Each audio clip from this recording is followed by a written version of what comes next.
Hello. Welcome to the Ghost Pepper Lollipop, where the takes are spicy, the host is sweet, and we engage. Multiple things can be true at the same time and often are.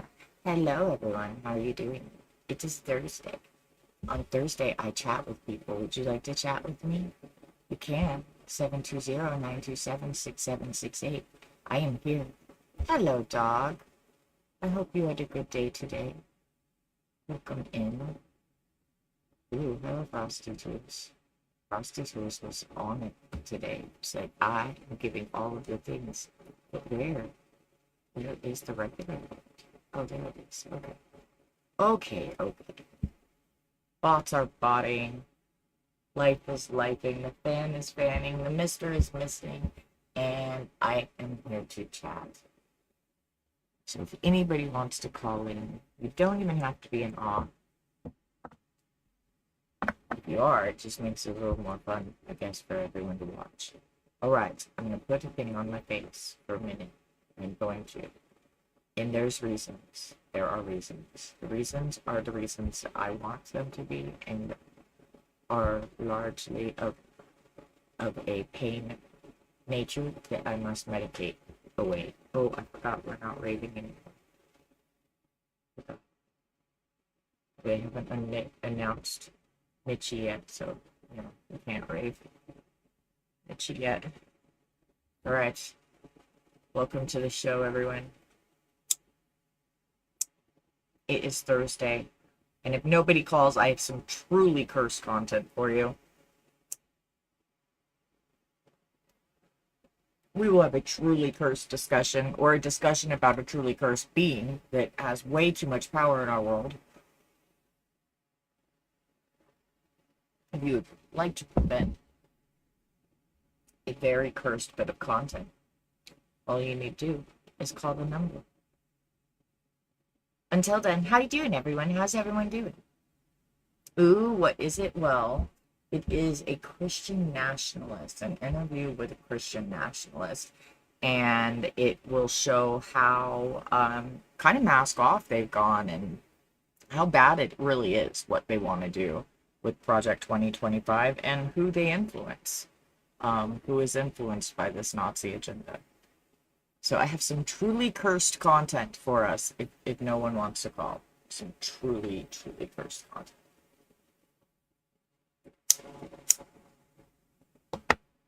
Alright, let me see what this YouTube notification thingy is. It's saying, hey, we have an issue.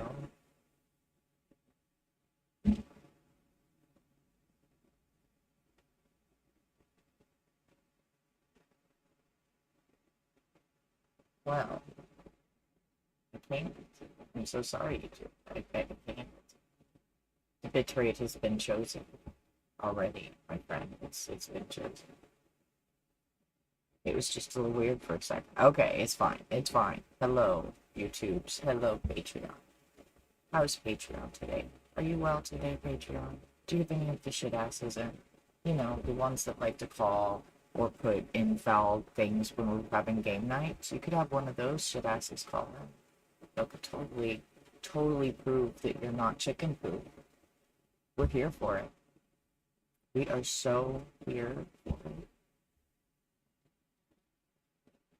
Alright. I have not. I'm sorry. I've been having some bad back pain this week, and I have not looked at much. Now I know I'm 5 foot hole. Dang. 5 foot deep or 5 foot like I don't 5 foot deep, 5 foot long, 5 foot wide.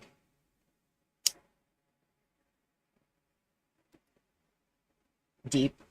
We once dug a hole that was 23 foot in diameter and 6 feet deep. It's technically 7 feet deep, but and we hand dug a ramp and hand graded a ramp down into it. Good times, good times. I miss the hole.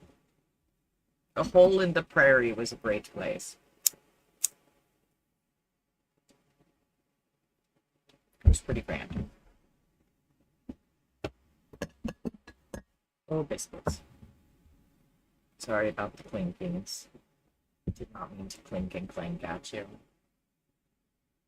I have done this clinking and clanking at you regardless of my intent, though, so you have my apologies. I am simply getting my medication managed because I did not have time before stream. Because I was napping. I woke up basically right before stream and just started like putting all the stuff together. It hurts and I didn't sleep last night. And so I was like, oh dang, I better lay down for an hour before I do stream today, because otherwise that's gonna suck. So here I am awake.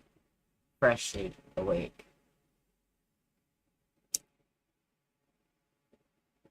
But at least I got a little bit of a nap, because I did not sleep.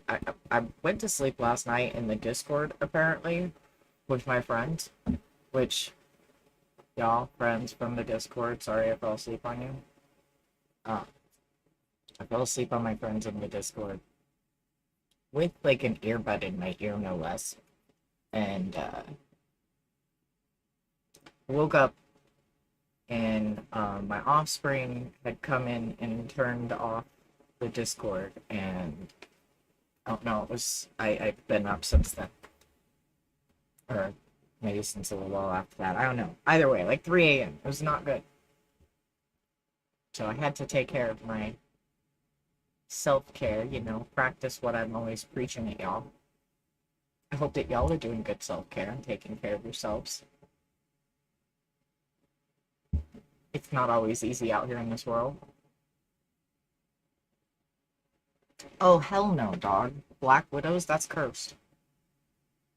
Yeah, no, that doesn't sound ideal for shovels, and Black Widow sounds like a pretty cursed thing to run across in your adventuring. Those things are terrifying. They can make you very ill.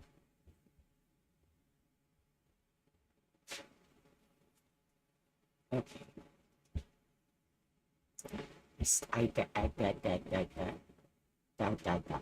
I'm having issues.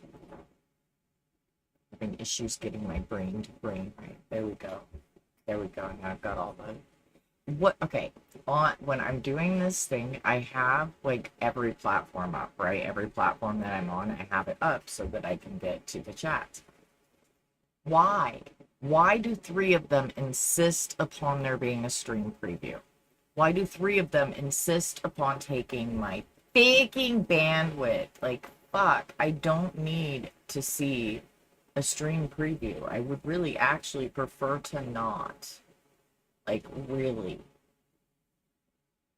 P team, green team, I would prefer to not. Give me an option to turn the glitter fucking stream preview off, please. Holy. All it does is suck bandwidth. All it does. All the stream preview does for me is suck bandwidth. Can't be happening. It's nonsense and hogwash. And there's no other way for me to get my chats. Maybe I need to, like, go ahead and just suck it up and get, like, Chatterino or something. I don't know. It's quite frustrating, though. Supremely frustrating. Because it also sucks up video card. It sucks up video card. It sucks up bandwidth. And there's no call for it. There's just no need for me to see myself on 3 different fucking stream chats. Like, no reason. None. Yes, so many resources for my computer. Woohoo! That's a W, dog. Well done. Well done. That's good. That's good. W for you. Let's go. Just getting those ideas normalized in your mind and stuff, and it's not even really your feminine side. It's just your full humanity. So, like, if you stop calling it the feminine side and shit, men might actually jump on the bandwagon a little more. But, I mean, I wish they would just understand that, you have both in you, because it's all fluid. It's not a binary system. Anyway, but it's the whole humanity. So it's not like feelings aren't feminine. And that's the problem I have with that language is men have this association with their entire humanity, like half of it being feminine. It's not that you're fucking half of you is feminine. It's not. It's that you're a whole fucking human. And whole fucking humans have a whole fucking array of feelings and responses to stimuli and etc. Fuck yeah. I love that you got W's for you, dog. I love this so much for you. I love this so much for you and for the world at large. Big W's. Holy. Good job. Good job. I'm gonna have to make you a snack when my back is better. I'm just gonna have to make you a snack. By the way, have you decided you're having a birthday soon. You're gonna have to tell me what you want your special snacky treat to be for your birthday. You still haven't told me what you want me to bake you. That's right. Bonus kids get baked goods. Okay, that's what happens. Don't be jelly or be jelly. Be jelly. Maybe do be jelly. ATS, hello. How are you doing? How are you doing? Welcome in. Speaking of stimuli, sorry I had to end uh D&D abruptly yesterday in the middle of a battle, y'all. In the middle of a battle. Boo. Boo. That's okay. We'll get it back on track on next Wednesday. We play D&D on Wednesdays. A few of us in the Discord. And yesterday I had to end D&D early. I usually tell y'all a weekly like D&D recap, and we haven't played in a couple weeks, but we did play yesterday. And it was pretty good. It was pretty good. And then I had to dip us out. Though honestly, it was mostly like a dungeon master like story roleplay day for mostly me yesterday. Yes, we do know where we pick up next week really easily. That's true. That's true.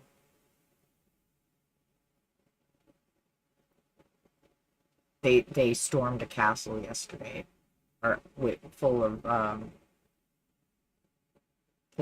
dragon cultists. You know, that is an excellent technique, dog. Putting it in terms where he is going to grasp it and want to engage it better. That's perfect. I think you're winning. I think you're winning.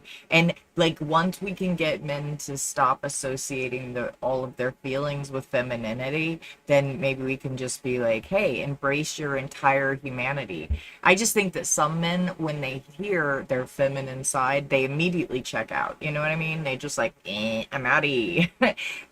So I feel like if we tell them to just connect with their entire humanity, maybe it'd be better. But it's working. What you're doing is working, and you were taking W's and take every W. That is good. That is good for your society, for your nibblings, for your sister. It's good for everyone. And I'm glad that you're having those W's. I'm glad it's a good day, ATS, and thank you so much for the reset. I appreciate you.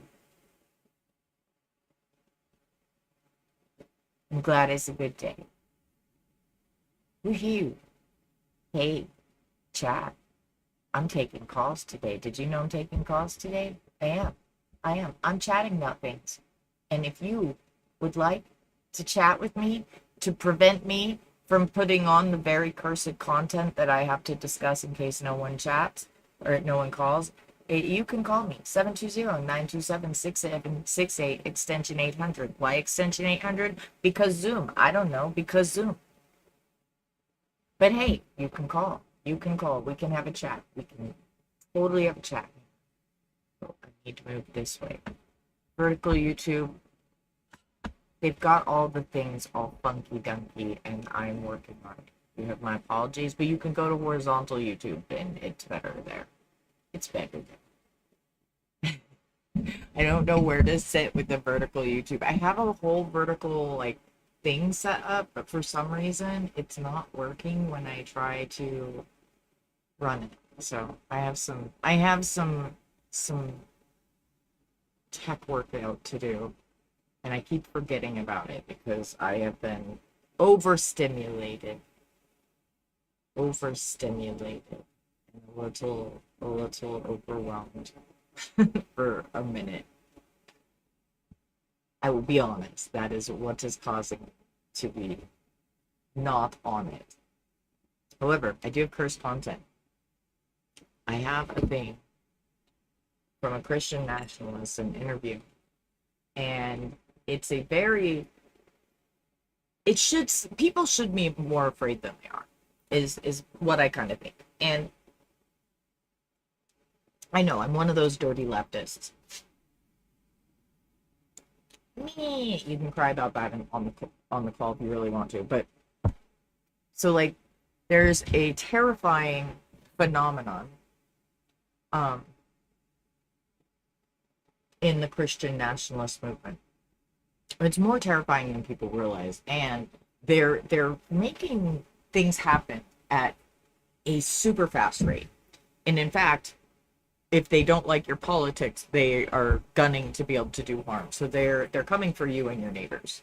By the way, they're gunning for everybody that doesn't agree with them, doesn't believe with them, isn't like them. They want to pass laws to be able to dictate whether or not certain people can exist. So I have some very telling and terrifying content for us, and hopefully, if nothing else, we can open some people's eyes to what is really going on in this country, because people aren't as afraid as they should be. People aren't as aware as they should be. People aren't, definitely not as active in their communities and environments as they should be. And it's going to bite us in the ass if we don't get aware and decide to start doing something about it. And that means bridging artificial divides and filling in chasms. And we do that with education, with communication, with chat. We do that by checking in with each other and checking each other and the different beliefs that we hold, and finding out if those are good for or harmful to us as a society or us as individuals, and etc. And we have to come together, not for any other reason other than we're a social species. And if we cannot figure out how to bridge the divides and fill the chasms, we'll be eradicated as a social species. We'll be eradicated as a species. And the really shit thing about that is we'll take a whole lot of other species with us. So we have to have this discussion, and we have to show those that are trying so hard to take our rights and hold control over us. And it is the Christian nationalist goal to take over this country and turn it from a secular country into a Christian country, so that they can dictate what you have to believe and how you have to present. They want everyone to live by their worldview. Now, if you like things like cell phones and the internet and stuff, you probably don't want conservatives in power, because they don't believe in progression at all, any progression. They want everything to remain the same forever. And guess what is the one thing that is guaranteed? Okay, two things that are guaranteed in life. One is eternal change. Everything is constantly changing. Your very DNA structure is always changing. And two, that we're going to die one day. Those are the two things. And why would we give them all of our life so that they can squander?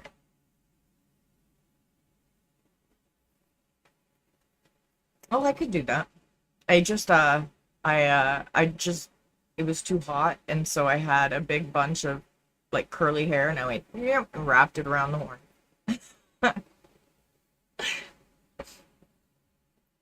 I could not handle it touching me today.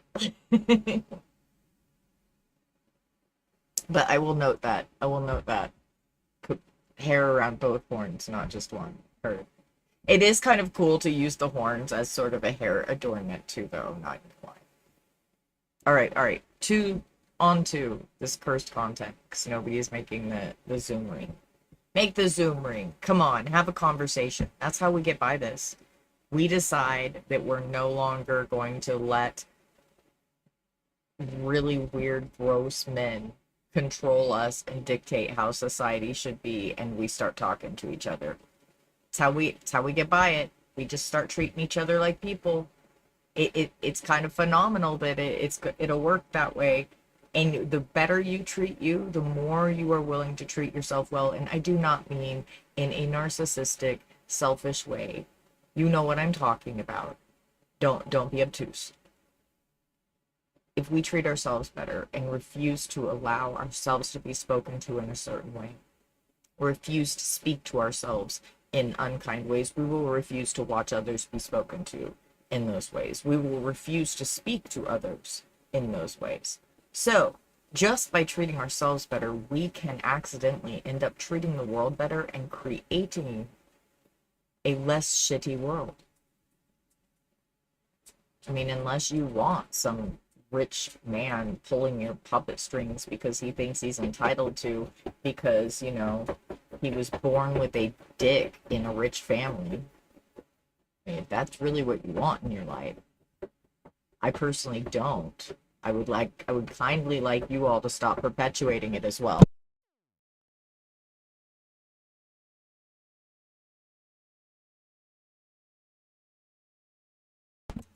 Sorry. Dog. She's sitting here, thump, thump, thump, thump, thump, thump.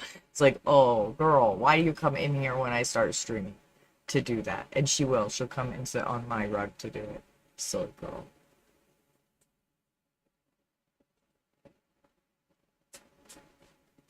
Ooh, that's a good idea. I should put that on the thing. I'm gonna do that. I'll put that on the screen. I am going to first get this curse interview rolling, because you need to know who these people are. You need to know what they're saying. And this man is using pretty textbook abuser tactics. This is also the new playbook of the alt-right. This is the new playbook where they do the sweet little Santa Claus old guys talking all nice and soft in order to lure you into a sense of comfort, so they can reach out and snap all of your rights away. Iran war. Is it a religious war? In a very broad sense, it is a civilizational collision, and there are religious elements mixed up in it. You don't support forever wars. No, I don't. Has this gone on too long? Yep. Yeah. Now, you've called for repealing women's right to vote, which is protected by the 19th Amendment. Right. Why? Because it's a good idea. I wouldn't just impose a Christian a hard theocracy on the country as it now is. You can't do that. Politics is the art of the possible. You do what you can with what you have. Earlier this year, Defense Secretary Pete Hegseth invited Pastor Doug Wilson to give a sermon at the Pentagon.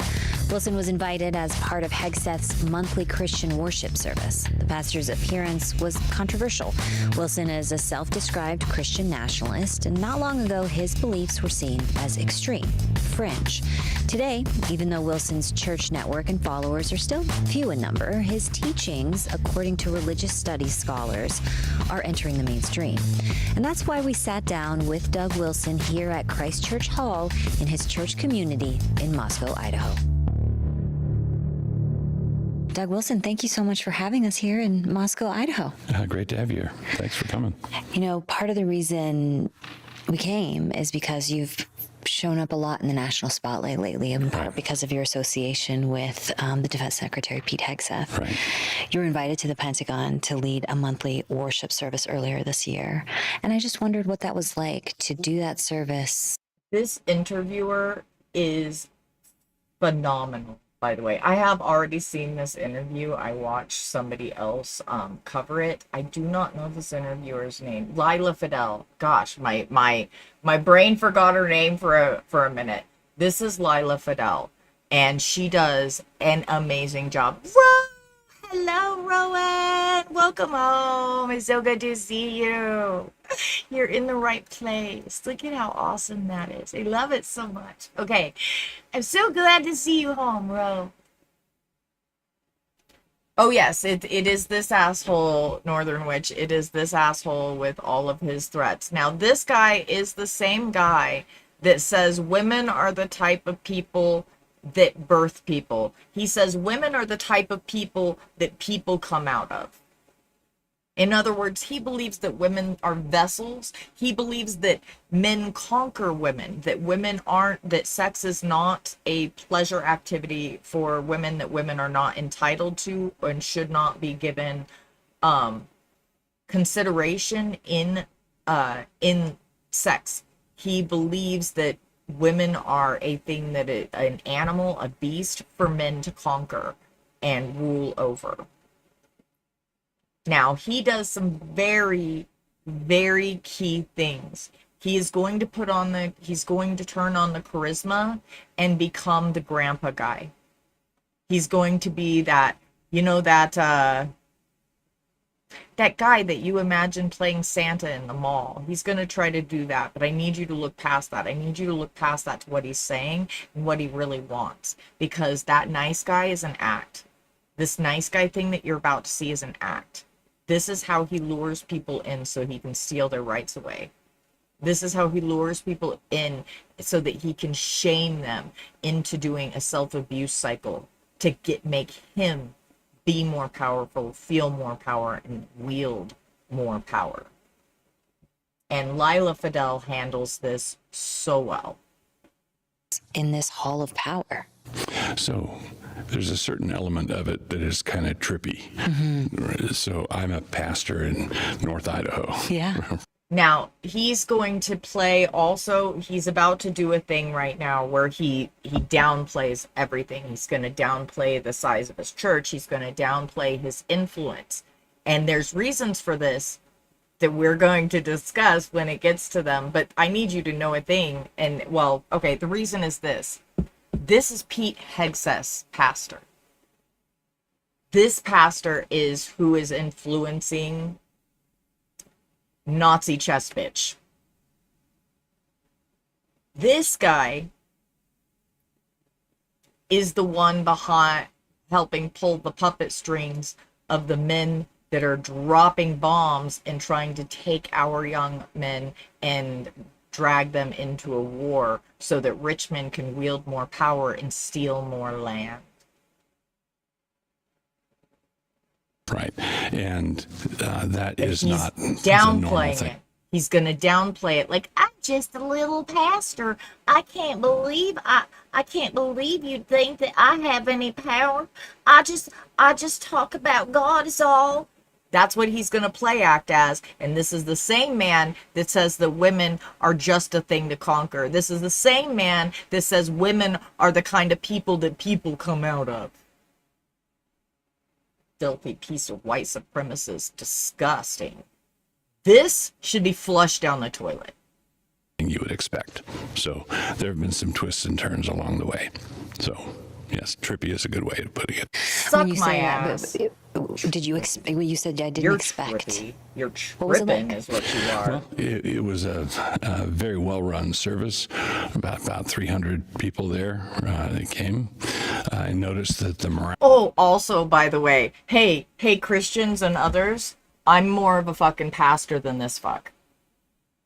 No, let me repeat. I'm an ordained minister.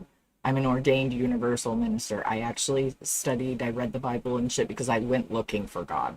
I went looking to try to find God, and I found out that, well, he's probably not real. I mean, I can't prove he's not, but he doesn't really show himself and he doesn't want to be seen, so I'm pretty sure he's not real. And if he was, he's an evil fuck. He's an evil fuck who I would kick in the dick before I actually, got on my knees for him. So that, just so you know, I actually did go through the process, of ordination and everything. This man did not. So I actually have more credentials than this man. This man that is influencing your fucking Department of War head. I am a more ordained minister than this man. This man just declared himself a minister. He has not gone to any theology. He has not gone through any theology education. He has not done any of that. And I am by no means an expert. No means. I am just a person who went looking and found out that even if he was real, I wouldn't want him in my life because he's a fucking prick. And some people, you know, you just can't have them in your life because they'll hurt you. This guy and his God, that's those kind of people. I don't have hatred, one funny. Oh, well, and I don't like your name. I'm actually just gonna, I don't like your name. You can't be here. That's gross. I don't like it. We're not gonna do that. I don't like it. I'm not saying that. Thank you, Matty. Thank you, thank you, thank you. Yes, we are gonna do that celebration after we do the call-in. I appreciate it. Yeah, I'm not gonna say that. I'm not gonna say your name funny. I'm just gonna say funny, and I'm sorry. It's just because I don't want to offend anyone else, and I don't know. I feel like too many white people would weaponize that, and like when you come in here saying, "What caused you to have so much hatred?" I picture a white guy wearing that handle, and that's all I picture because those are the type of people that would come in and like say that to me. So I picture some racist ass white guy. And so like it just gave me a bad taste in my mouth because we're talking about some racist ass white guy and you're coming in here going, why do you have so much hatred? And I don't have hatred. That would be fantastic. You can call in. That's a good idea. And you can tell me a different name by which to call you. Or I can just call you funny. I suppose that works. 720-927-6768 extension 800. Be aware I'm energy matching. So I mean, you're not just gonna, like, be rude to me. I just want you to know. And I don't take unknown callers anymore. Somebody ruined that. Yes, it is, Matty. Yes, it is. Which is the joke that our dog is making. Dr. Chud. Ooh, I don't hate that, Matty. I don't hate that. Okay, so my beloved team has decided... Oh... Hello, thank you for calling this stream. Hey, what's going on? You hear me? Yeah, I can hear you. How are you doing today? What can I call I'm you? doing pretty good. You can call me T if you want. T? All right, that works. It's what I call my partner too. So, if you want, I just want to ask some questions about what you got going on with your list 1 through 8. You want to ask questions? Okay, sure. I'll let you. So long as you're being respectful, we can do that. Yeah. So the reason I asked what caused you to build up so much hatred, I was just scrolling through some live stuff. I saw this and I clicked on it, and the first thing I heard was, you think that God is evil, and if you had the chance, you could kick him in the dick. Yep. I would. That's why I kind of figured that you probably had some hatred built up, and I want to know what caused you to go to that point. It's not hatred. It's justified anger at somebody that would advocate for my rape and for me to be raped, for me to be enslaved, for me to be property. Yeah, no, that's an asshole. I'm not going to be nice to that guy. So you said God advocated for your rape? Yeah, he actually gave men instructions on the fact that I should be property, and y'all all blame Eve, who wasn't even given the instructions. She got them secondhand from Adam, but it's all women's fault that sin exists. So yeah, no, I think that if that guy exists, he's a fucking asshole, and I would kick him in the dick. Yep, that's accurate. But I don't have any hate. I don't have any hate in my heart. I'm justifiably angry that somebody would think that they have the right to oppress me because some woman, how many thousands of years ago, did some disobedient act? Because that also tells you that you don't have free will. He doesn't like free will. He doesn't want you to exercise free will, because the very first sin is exercising free will. The very first sin is disobedience. So yeah, no, that guy's an ass. Okay, the thing though that I learned was, or just people that I was taught by, they don't blame Eve. They do highlight that she was the first one to sin, but it more fell on, from what I've learned, Adam, because from the Bible it said that Adam was placed here first and Eve was placed to be a helper. And because Adam didn't basically stand up and lead and say, hey, we can't do that, it's more on Adam than Eve, from what I've learned. But If that's he would not. have, I'm sorry. I didn't mean to overtalk you. I'm so sorry. Continue. yeah, so that's just what I've learned, was that it was more on Adam, because he was supposed to lead and to be the example, because he was there first. But because he decided to then go and also sin, that is actually what I learned, is whenever humanity spun into a downfall, not particularly only because of Eve, it was because Adam also made the decision to consciously be disobedient. You are a minority of the Christians and stuff. And I grew up and I got kicked out of Christian school at 8 because I'm an autist and I asked too many questions. And when other kids started asking the same type of logic questions that your faith doesn't permit, I was the one that was beat on. I was the one that was hit. I was the one that was told that it's my nature because I'm a girl. That's what I was told. That was what I was told as at 7 and 8 when they were trying to beat logic out of me. Mm. So I mean, And it's great if uh, that is what your sect believes, but there are like 40,000 sects of Christianity. So which one of them is the right one? And if yours believes that there should not be slavery and there women shouldn't be subjugated and etc., well, where do you base that off of? Because the very book that Christianity based itself on says that you can rape women, says that you can abuse women, says that you can buy and sell women and other people in general. Except for when you buy a man and keep him as a slave, you can check in 7 years and decide if he's paid his debt enough for you and you can free him. But a woman, you cannot. So even your very you don't, book states that women are objects. because I'm not like a robot that has like scanned the entire Bible, and I've never heard that Back the truck up, the Bible is T.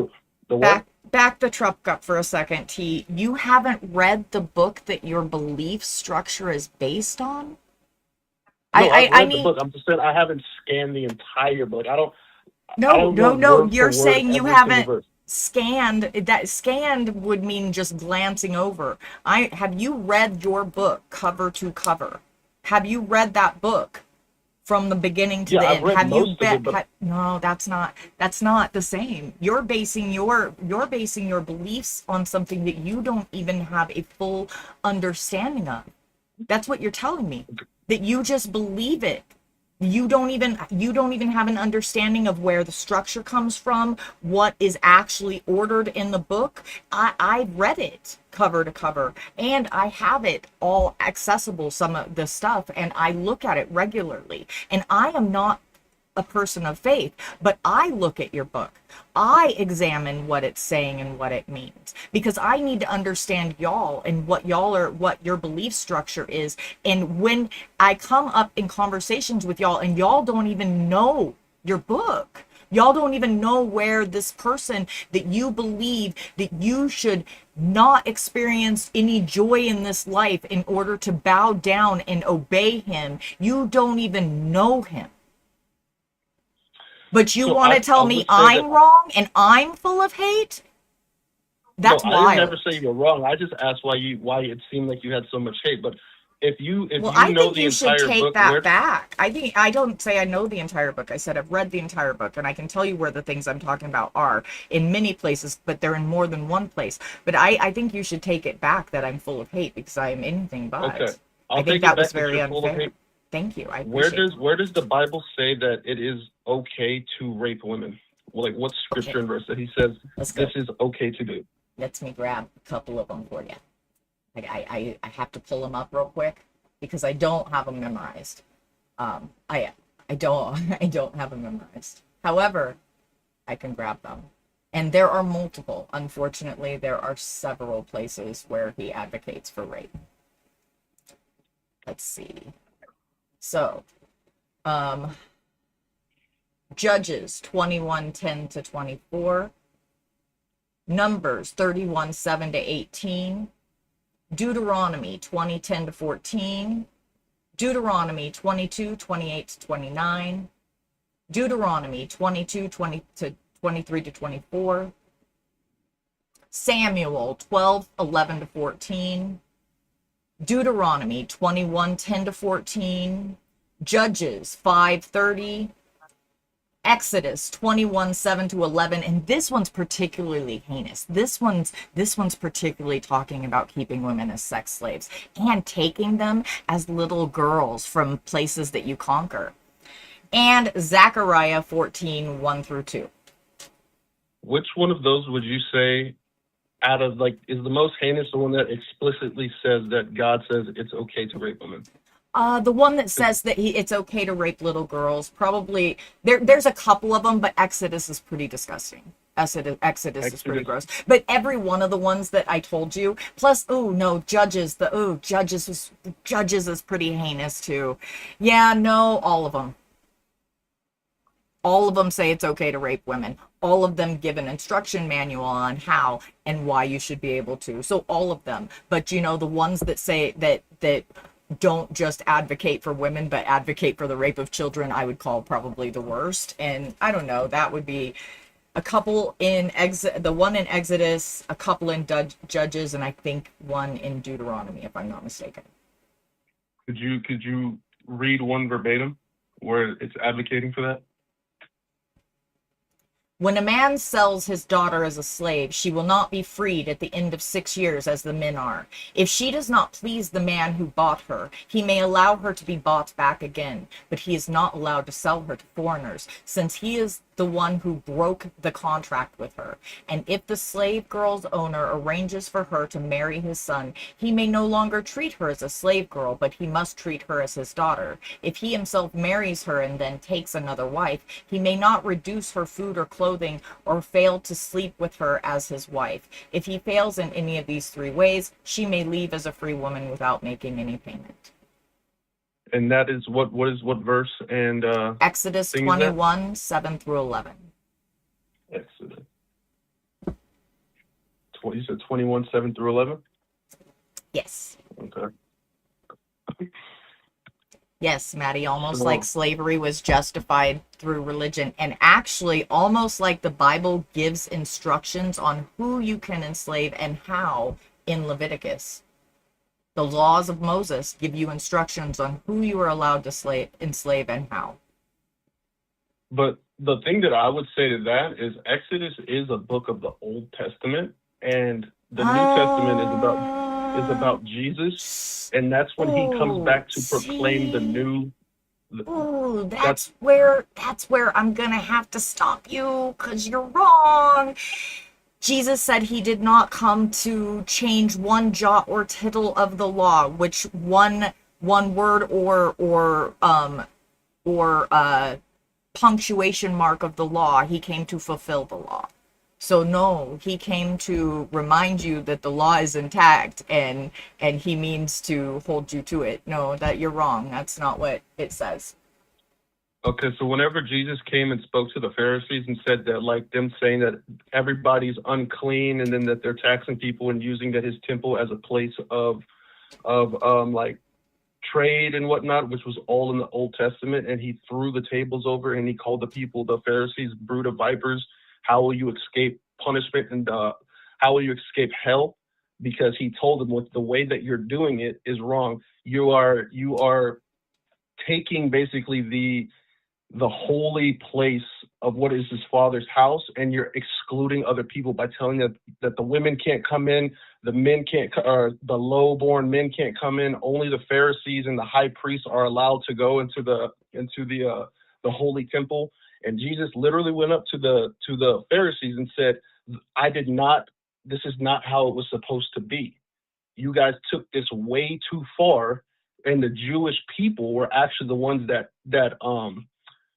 Jesus came and corrected, because that's why the Jewish people used to be the chosen people. But whenever Jesus came and threw the tables over, he was cursing them. Like, people think that Jesus was just nothing but kind. No, he literally called them a brood of vipers and told them that the way that they're doing it is not the way that he envisioned it and how it was supposed to be done.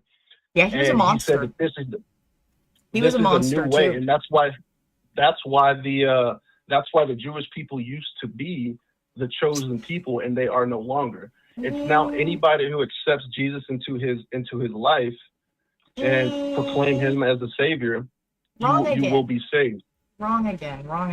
Dang, wrong again. Because you have to come up with the right branch of whichever of these 40,000 Christian religions. So we're just gonna accept that you don't know which one of the 40,000 it is, because you don't know which one of the 40,000 it is, even if you're right. But also, you're wrong about Jesus. He was a heinous asshole. He was a bad guy. Now, like I always say, multiple things can be true at the same time, and often are. And there are no perfect villains, like there are no perfect victims.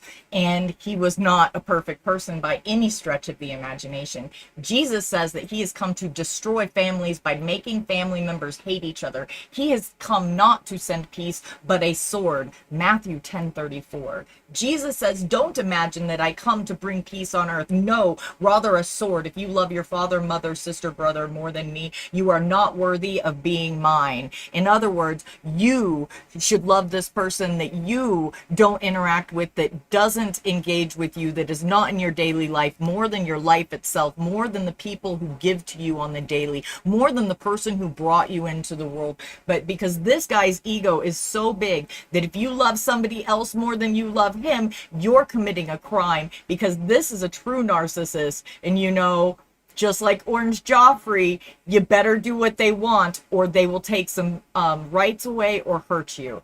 But we're not living that in the real world or anything. The real beauty of this verse is that Jesus demands people truly love him more than they love their own family.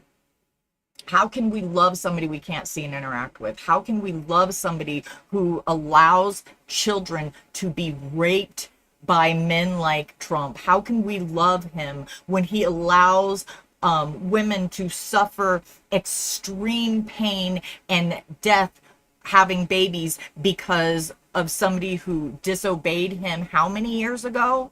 And disobeyed him. The crime was disobedience. The crime was practicing free will. So how should we trust him when anything he says, when at the drop of the hat, he can get mad at you? He didn't even give Eve the instructions. Eve didn't even disobey him. That's why I said that it fell on Adam. But it didn't. I don't blame Eve at all. It didn't I don't fall blame on it completely Adam. on Eve at all. Then you are a minority of Christians. You are And one on top of that, one in 40,000 faiths that doesn't, because 99% do. So you're an anomaly.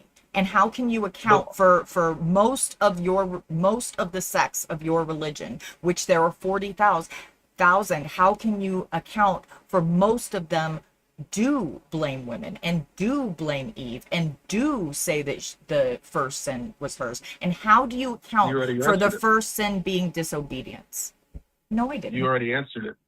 Because the reason on Matthew 10:34, the word, whenever he says that he's coming not to bring peace, but to bring the sword, whenever he says sword, like he doesn't mean like literal violence. He means it's a metaphorical term, which is it's going to cause division and conflict, like how you're saying, between family members.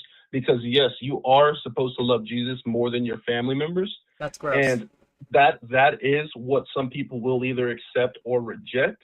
But he's not saying that, hey, you need to go and bring death upon people. Why does he need you to love him more? Why does he need you to love him more? than anybody else? Why is he really just so fragile egoed, like a tiny infant baby, that you have to manage his sense of self for him? Is that why? Is it because he's a You want to know fragile what I believe? little weak ass piece of fuck that can't manage his own emotions and sense of self-worth? Is that why you have to love him You, more? Is that why you want, like billions of people, he demands billions of people love him better than anything else because he's so fragile? You just have to manage his feelings for his. do you want to know what I believe, which you may Sure. not agree? Sure. So I do I actually. actually need to correct myself because I was just kind of going off of the conversation. The first sin actually was not Eve, believe it or not.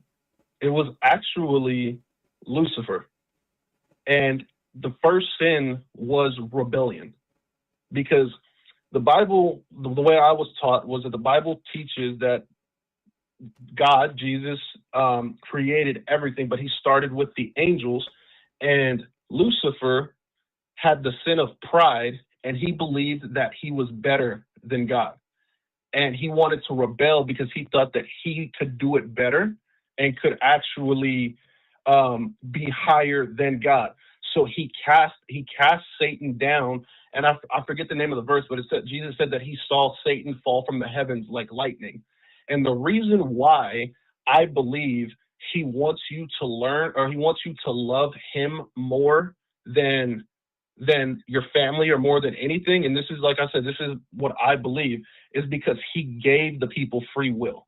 And I think, in my opinion, that shows how graceful and how loving he is. Because imagine if Jesus How do we have didn't give free people will free if will. how do we have free will if the reason that we were kicked out of Eden was practicing free will and having no understanding of what knowledge was? We didn't have humans, if you go by what that was said, humans didn't have free will until they ate from the apple. They didn't even know what it was because that's the tree of the fruit of knowledge. Why did he create a place that had that in it? Why did he create an angel that would rebel against him? Is he not all powerful? Because he created free will. Even the angels had free will. That shows how graceful and loving How? that he was, in How? my opinion. How? Because imagine it like this. Imagine it like this. If and this is an example. I'm not saying that I'm God or anything, but like imagine if I created you and there was two options. I gave you free will to where you could either love me and worship me, and or you could choose not to. You can choose to love your life, or love what you're doing, or love your job, or love your family, or love whatever you want. That's option A. Or I don't give you free will and I force you to love me and worship me. You don't have a That's choice. what your God does. Because the No, threat of you burning you, have no, the threat of punishing you if you don't means that you don't actually have free will. That's a lie. That's a love bombing lie that an abuser tells you to make you obedient to them. And why is obedience the true thing he wants? Why does he need obedience and to be pedestalized above all else? Why is that what he the needs? reason Why why is he the so re- weak? I thought y'all said that he was powerful. I thought y'all said that he was good and he was powerful, because somebody that's good and powerful doesn't need you to feed their ego for them. Somebody that's good and powerful can manage their emotions and won't get angry because you disobeyed them. They'll be like, oh dang, well, I made you with some funky tendencies, didn't I? Aren't you adorable? See, because I'm a parent, I've made children, and I don't get mad at them for exercising free will. I'm like, well, dang, that was an interesting choice you made. Cool. And I learn from it because I am not a controlling freak that needs to demand and have puppet strings on others. Why is your God so weak?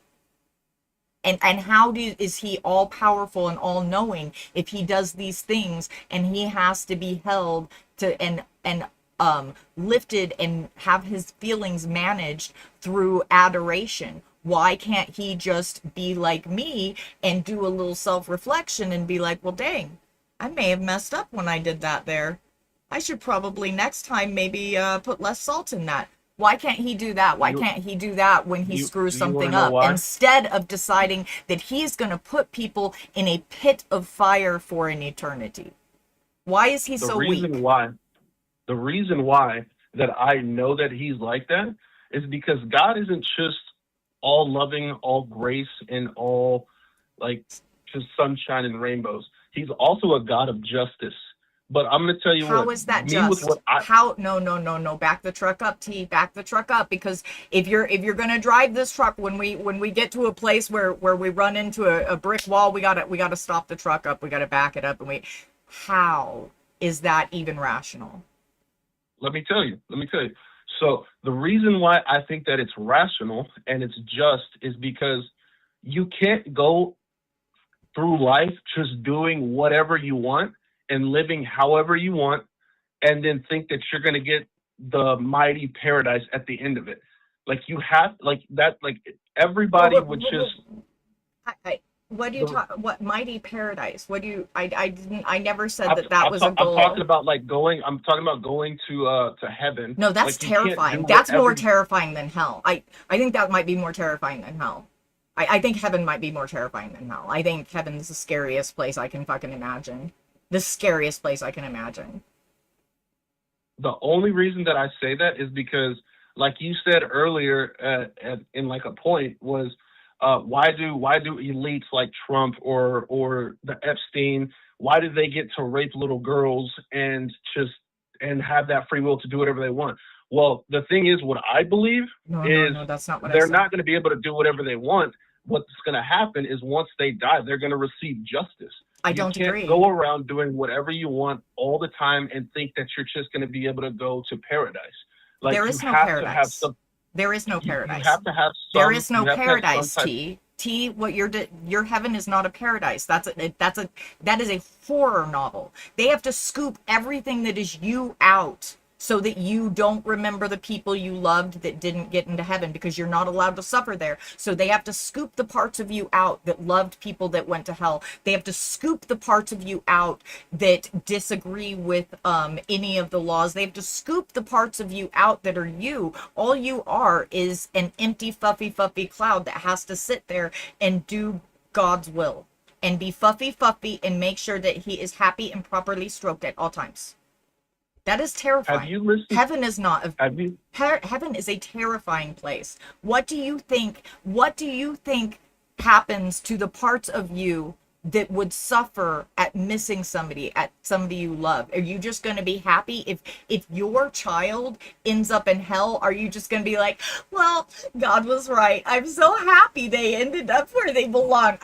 For real? Are you that person? No, because there was a. So that part a of you has verse to be that- scooped out. So what other parts of you and have to be scooped out? I'm wondering what other parts of you, because I'm curious, because you can't go to heaven as you are. You have to have those things scooped out that God doesn't like, because you're not allowed to suffer. You're not allowed to have strife. You have to remain happy at all times. And so you can't be you. You can't be you. You're not allowed to be you anymore. So are you okay with having all of the you scooped out so you can be a fluffy cloud? Because for me, that's fucking terrifying. That's unimaginably terrifying. What's terrifying to me is saying that me being me is suffering. That's terrifying to me. I don't. I don't think that me. What do you mean? I don't think that me being me. Oh, go ahead. I don't understand what you mean by saying. I never said that you being you is suffering. I never said that. You said.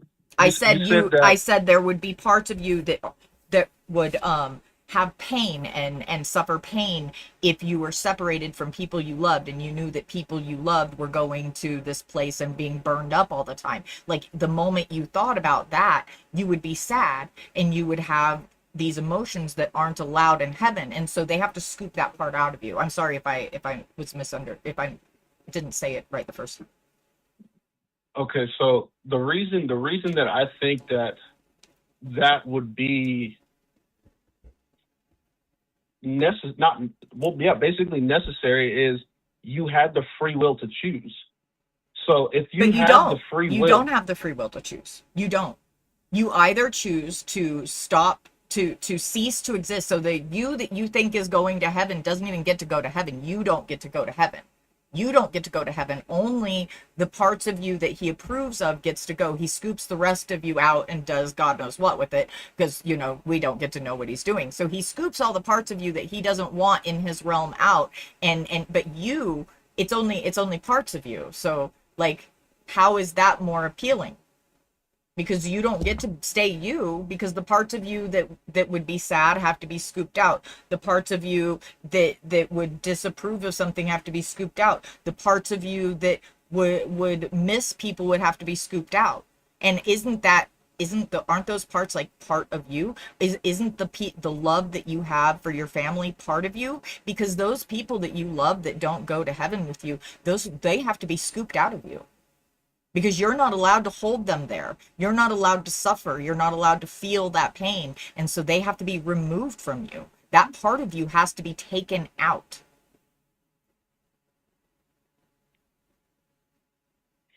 The reason...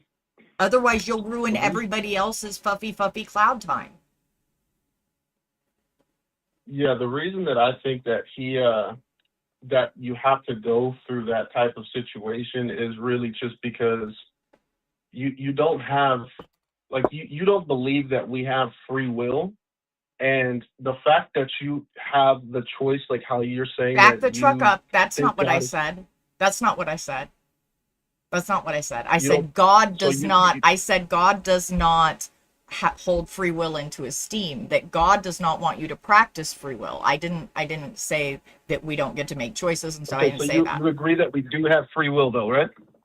As much as we can, facing the life we have. I mean, I guess. I mean, I make autonomous choices. If that's what you mean by free will, then me making autonomous choices, I mean, sure, I guess. I don't think that Okay, I so- view it in the same light as you. Okay, so if you agree that we have free will, then you have the choice to walk with God or walk without him. That's basically what it But boils if down you to. choose to walk without him, he will burn you in a pit for all eternity. So how is that actually a choice? He's not burning you in a pit. If you choose not to walk with God, then you're walking in you're separating yourself from God. The way that I picture it is that, like, imagine that you were in a jail cell with living in your own free will, doing whatever you want, and right outside of that jail cell is Jesus. The door is, while you're alive and while you have your basically your freedom and your free choice, that cell door is always open. You have the choice to step out of that cell and step out of your own personal desires and walk with God. You have that choice. But if you want to live your life separate of God, he's not forcing you to worship him. He's not forcing Yes, you he is. get on That your by knees nature, and by worship him. nature of threatening you with harm if you don't. Yes, that is force. That is what force is.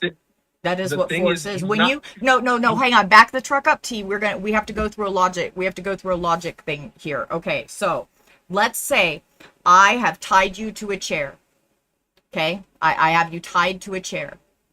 Now, now you can't do anything, and I tell you that it's totally your choice. If you tell me that I'm the most awesome thing in the world and you love me the most, but if you don't do this every 45 seconds, I am going to clock you upside the head with something very hard, and it's gonna hurt.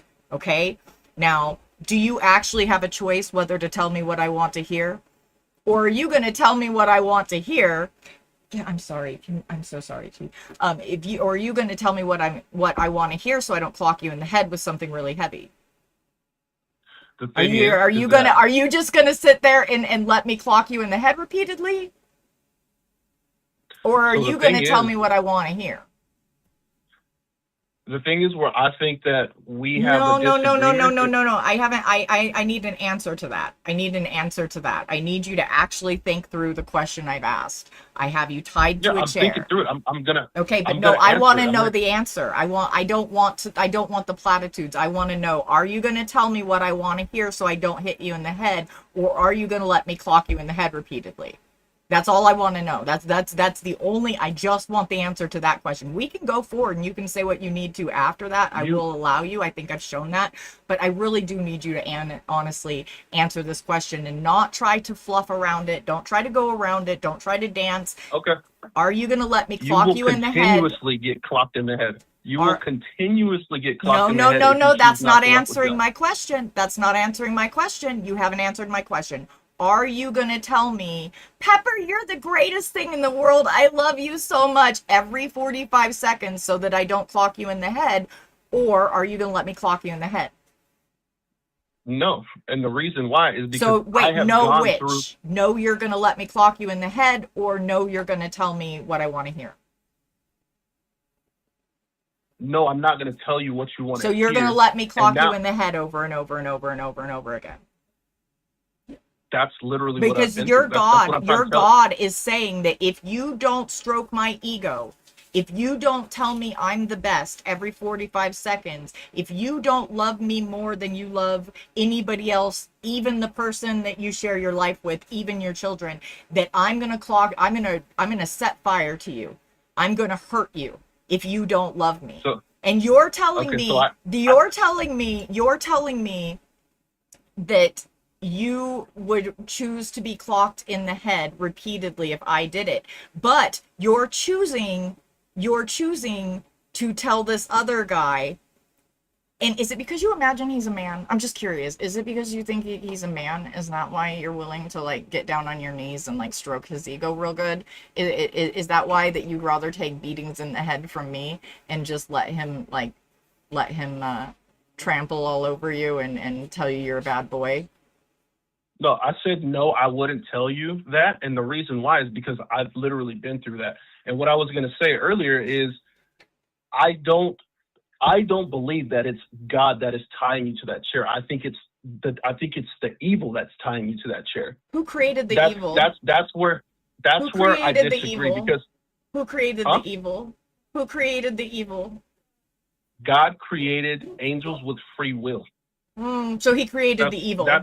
And in the book that you didn't read all of, do you know that he says that he is the end and the beginning? He is all, that he created everything, the good and the bad, that he is not just good, he is also the evil. Did you know that?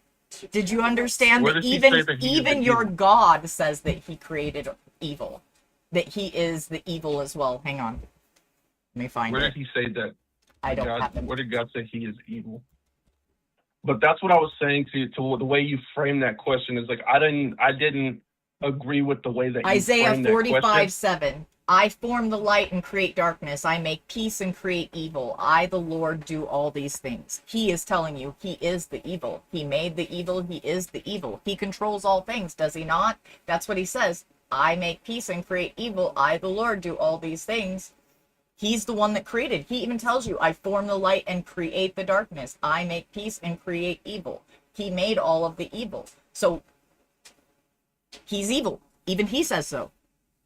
I win. I'm just kidding. It's not a competition. I'm just being sarcastic. Sorry. No, I get it. I'm a little silly, T. I'm a little silly. I'm not going to lie to you. Oh, no, it's all good. I just enjoy having talks with people. Well, I appreciate you for being respectful with me, and it's a good conversation. Thank you for it. Yeah, no problem. The only thing that I was saying was with that question was I don't think that it is God who's strapping you to that chair. Is the only thing that I disagreed with. I believe that yes, God created angels who had the free will and they decided to become evil, just like how you said with the politicians and whatnot, like what they do to little girls. We are, if you're a Christian, you believe that we are. Yeah, if you're a Christian, you believe that we are created in God's image. And those men had their free will and they did what they did.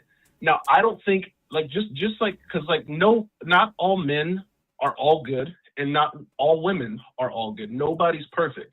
And I don't think that, like, let's say, like, I'm just using this as an example. I'm not saying that you're an evil person or whatnot. This is purely an example. You are a white woman from what I can see from the video. I'm actually not. I am white assumed. It's okay. I'm white assumed. I'm not legally white though. I'm Native American. Okay. I'm Chickasaw. So this is what I believe. I'm also Native American, part Native American. What nation? But I'm 40. I'm like 40% Nigerian and like 30% Native American Cherokee. Oh, okay, Cherokee. Right on. Right on. I'm from the Chickasaw Nation. Sorry, Indigenous solidarity moment. You can keep going. So this is just what I believe is like. There are people today, and there's a whole lot of discussions because, like, yes, I am black. I know that you felt some type of way whenever you saw my YouTube name, but yeah, I am black. I just But imagine in today's, I just want you to understand, like, I imagine a white guy weaponizing that. I don't, and it's just because of how you came in the chat. It's mostly white guys that weaponize shit like that and come in and say shit, and then they'll like call or something, and they're very obviously some racist fuck trying to trigger people. So that's why it bothers me, is because I have people come on and they'll call just to say slurs and shit, and I'm not here for that. yeah, I'm not here to dehumanize people. Yeah. So what I believe, and this is just as I know a lot of black people don't agree with me. I think that I have a very different type of thinking than most black people. But like, let's say that there was a white person and 200 years ago, they had a family member who owned slaves. If I went and played football with a white kid and later on down the road, just somehow we were going through Ancestry and we were just chatting it up and we found out that his great-great-great-great-grandfather was a slave owner, I don't believe that I should hate that kid or the guy that I'm playing football with. Just as in the same way, if there are men on earth who use their free will to do evil things, and I believe that men are created in the image of God, I don't believe that I can hate God because there are certain evil men. Just like how I can't hate the kid that I grew up with because he had a great-great-great-great-grandfather who owned slaves. But that's just my way of thinking. But that kid didn't create all of that. That kid didn't create the evil. That kid didn't create the men and give them the mindset to hurt children. That kid's ancestor didn't make good and evil. That kid's ancestor didn't make a deal and a bet with the devil and have his most devoted servant's life destroyed. That kid didn't create the awful. The God did, though. The God created all of the evil and the awful. And if he gave the angels free will, and if he's all powerful and all knowing, like most of you want to say, then he knew that that awful was there. And he knew that Lucifer was going to disobey him. And he knew that Eve was going to eat from the tree. He makes bets with the devil to entertain himself. We are pawns for him to play with if he exists at all, because he is a torture kink and he thrives on blood. So I think that mainly it's the evil that is in this world, and I think that people who created do have it? a choice. No. I'm sorry, T. You can't have it both ways. You can't have him be good and not responsible for the evil at the same time. Not when he says that he created both. And if he made all of this awful and all of this suffering, plus if we don't obey him right and then he makes us suffer more, even the people that never actually are in the right part of the world to know which one of these religions, or the person that believes the wrong religion is automatically going to be punished. So little children that never get to go to the right church, they're going to be punished. Little children that get cancer that don't go to church, they're going to be punished. People that don't know that Jesus supposedly existed, they're going to be punished. So everybody that is not worshiping him and stroking his ego is going to get punished. But most of y'all don't even know what the book says. Y'all don't even understand that it says that he created the evil too. So how do you not blame the person that made the awful And you I'll tell you can't, why. it's not the same. Your equivalent is not the same. And I understand your equivalent. And I'm from the Chickasaw Nation. My nation on our path to assimilation had slaves. It's a heinous thing. And the Bible advocates for slavery, tells you you can enslave people and who to enslave. It also tells you that you can rape little children. The Bible tells you that. God tells you that. He created those things. There are laws. His laws say that you can genocide, that you can kill, that you can force women into sex slavery, and etc. So how can you blame the evil and separate it from him when that is him too? He is the evil too. You can't have it both ways. When he The reason himself why, says, when your dogma itself says that he made both the good and evil, how can you say that he is not accountable for the evil? because I think where I'm having a disconnect is I think that people have to take accountability for their actions, because I'll give you some examples. My father, just like the black stereotype, my father left whenever I was 2 years old. I'm My sorry. uncle, my cousins, I've got actually 4 cousins, one that I actually really looked up to that was really good in sports and actually had a chance to go to the NFL. Um, I had 4 cousins, close cousins, 2 uncles, and like six six second cousins who all have been in and out of jail, selling drugs. Almost all of them, except for one, had multiple kids and decided to walk out on their families. And it's just a repeated cycle. And nobody's forcing them to do that. And I know a lot of people disagree with that, but I I'm a very observant person, and I from a very young age had to grow up really fast because I was raised by a single mother who was working 3 jobs, and I had to learn real quick how to take care of myself. And watching my family, watching my cousins, watching my father, I didn't agree with the way that they were living life. So I had to take it upon myself to change that dynamic and make better decisions. So now I have a 3-year-old beautiful daughter who I am raising. I was able to buy my own house. I'm 30 years old. I try my best. I'm not perfect in any way. I try my best to walk in the right way and make the right decisions. I try not to cast judgment on people without actually trying to understand them first.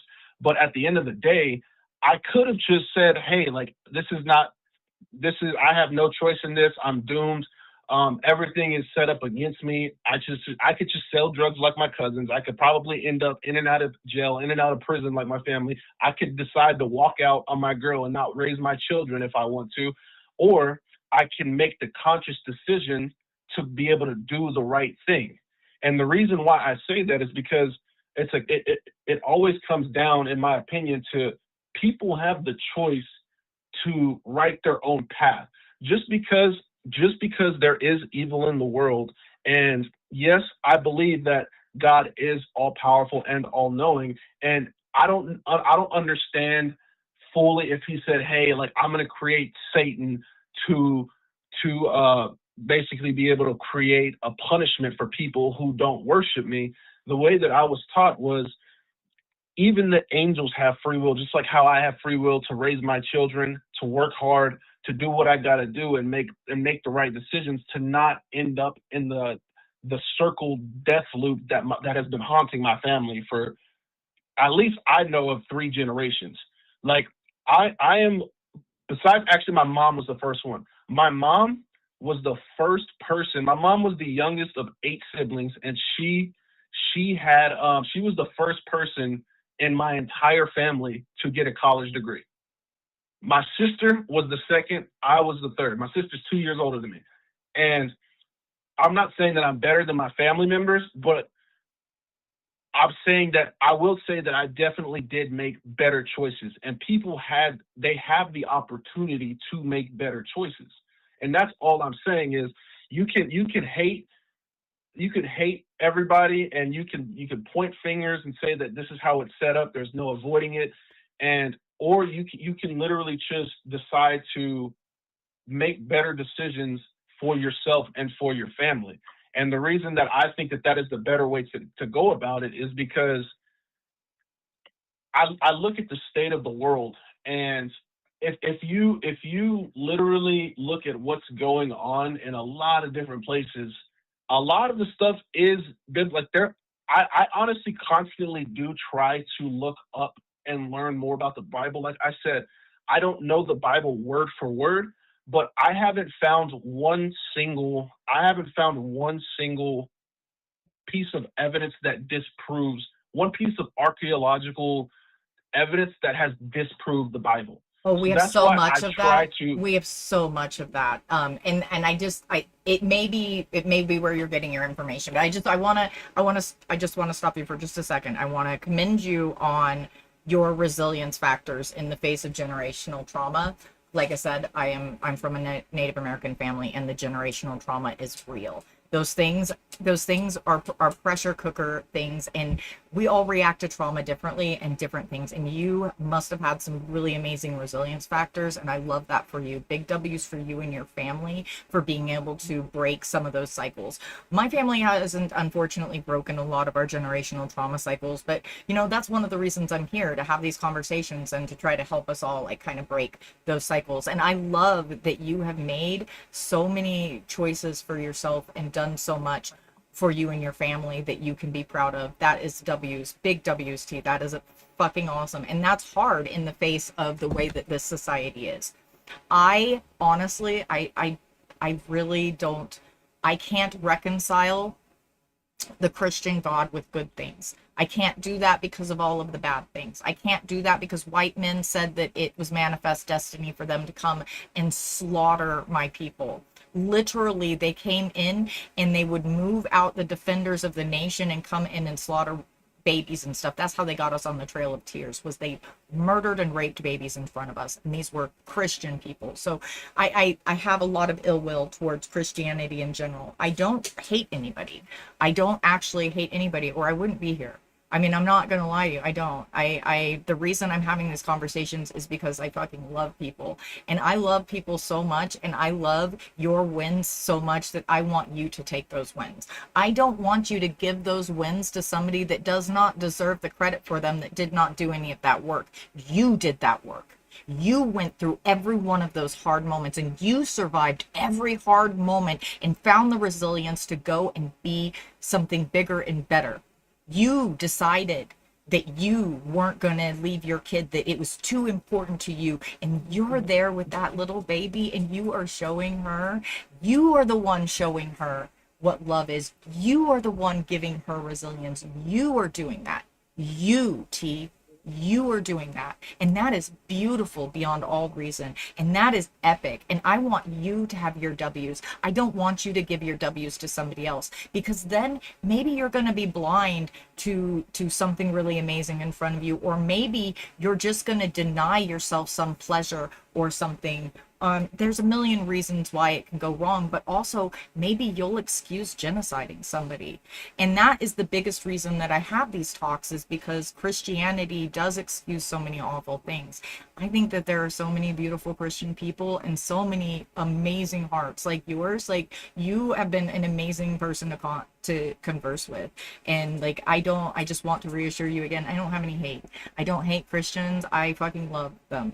And I, like, when in a lot of my videos and a lot of my, like, all of my descriptions when I do these calls, I have recovering from religion information, because I find it so important that if you do end up questioning anything, that you have good people that have the same sort of belief structures and stuff as you to help you unpack it. But I just want to assure you that I don't hate you. And your W's, T, are yours. The fact that you and your mom got college degrees, that's, y'all did that hard work.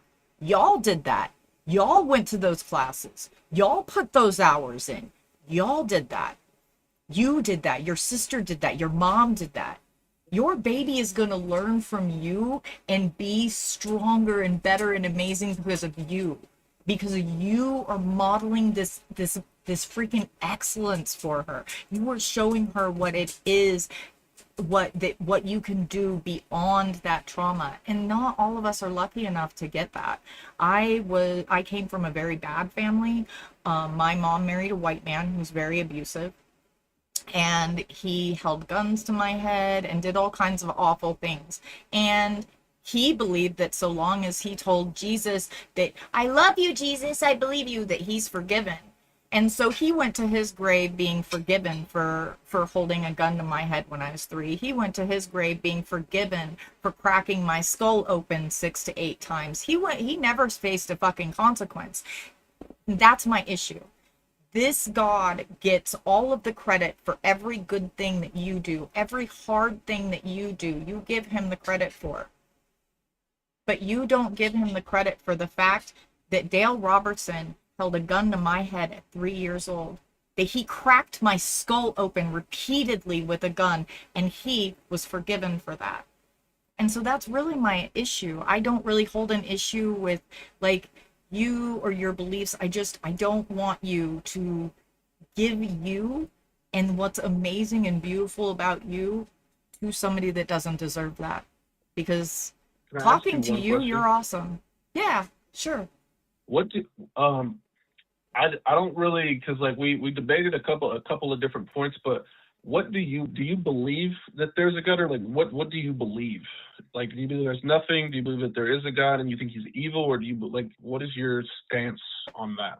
I'm a mostly agnostic atheist. I don't know what there is. I know that there's probably more intelligent life than us, so there's most likely somewhere in the universe that has intelligent life, because that's just probability, odds of probability. A universe as large as ours, there's probably going to be more life. I believe that the universe always existed in some form or other, and that the Big Bang was it getting bigger, expanding.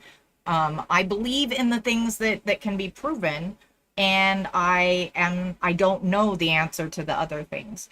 And there are like things I believe that our brains and like we as people are some of the coolest things ever created in this universe. However this universe made us, whatever the actual answer is, we are really cool. Like, we are these predictive machines. Our brains are predictive machines, and it's the more we find out about us, the cooler it gets. But I believe that I don't know. I believe that the universe is always changing and growing, and that we're always changing and growing. And I don't know if there's anything beyond us. None of us do. I mean, I've died multiple times, and I can tell you that, like, I got the fuzzy brain chemical thing, and like from being dead and coming back, I can tell you that the brain chemicals do really cool shit, and I am so grateful that my brain does that, because it makes your heart stopping not so scary, because the DMT floods your brain. But I don't believe that there is some God that gives a shit what we do. Like, I don't believe that there is a God out there that actually cares about us in any way, shape, or form. I believe it's a little egotistical for us to think that as well. I think that is just, that's part of our big personalities, and really wanting to know how we got here and what, and looking for answers. And I think that our ancestors were brilliant, but they were really young humans, and they had a lot of questions that they couldn't answer, and so they filled in the blanks as best they could and survived as best they could with that. And I think we're an amazing species that's capable of amazing things. And if we let go of this repressive system that doesn't allow us to explore our full humanity, I believe that we would be capable of so much more, and that we might be able to find out the answers to if there is something else. Because I believe part of the problem with Christianity is that it upholds all of the awful patriarchal things in capitalism and etc. that are holding us back as a species, and causing us to be divided, and causing us to need to have these conversations and wonder, is this person going to be mean to me when I'm having this conversation, or are they going to have a good conversation with me? And I'm so lucky that you called and not some other person, so thank you. But that's what I believe. Okay. So I just question, and you can correct me if I'm wrong. So you believe that there is some type of intelligence out there, but you don't I believe there's technically another believe that it is intelligent God, life. I believe there's other but intelligent but life like us, but not like a but deity. not like a God. No, Okay. probably something another species that has intelligence like us. Like either I think that orcas might be. I think another intelligent species actually may exist on our planet. I think that orcas may have a social system and intelligence similar to ours.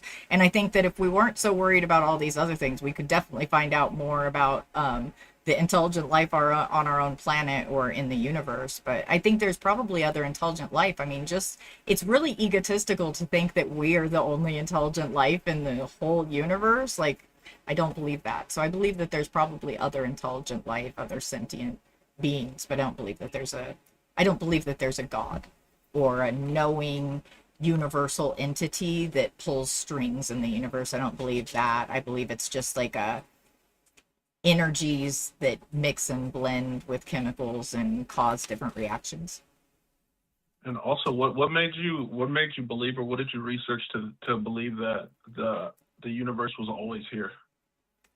I just listening to scientists, just listening to different scientists. I like some of the ones that I like that are online that you can access is Dr. Blitz. I don't know if you know who Dr. Blitz is. Dr. Blitz has discussions like this as well, but just different scientists that study the origins of the universe. I think it's kind of cool to learn Did that you say stuff, but I'm a Blitz, nerd. like Yes, with a Dr. T? Blitz. Blitz. Dr. Blitz. Yeah. Okay. He takes calls on science and religion both. He's brilliant. He's a PhD and he studies the universe. Yeah, that's topics that like I really enjoy talking about. You will 'Cause that's just love like, Dr. Blitz then. It's a good time at his streets. I think I may be able to get Blitz here link for you. Get you a link.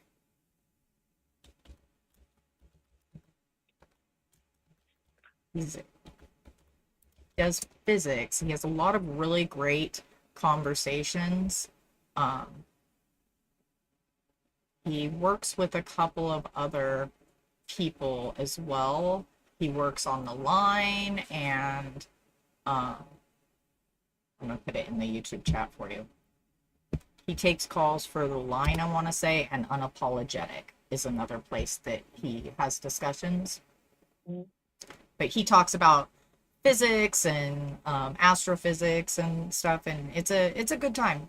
He takes calls from like flat earthers, but he also just like does office hours where he'll just nerd out on science stuff with people, which is really fun. I'm kind of a nerd. I like that kind of stuff. It's fun for me.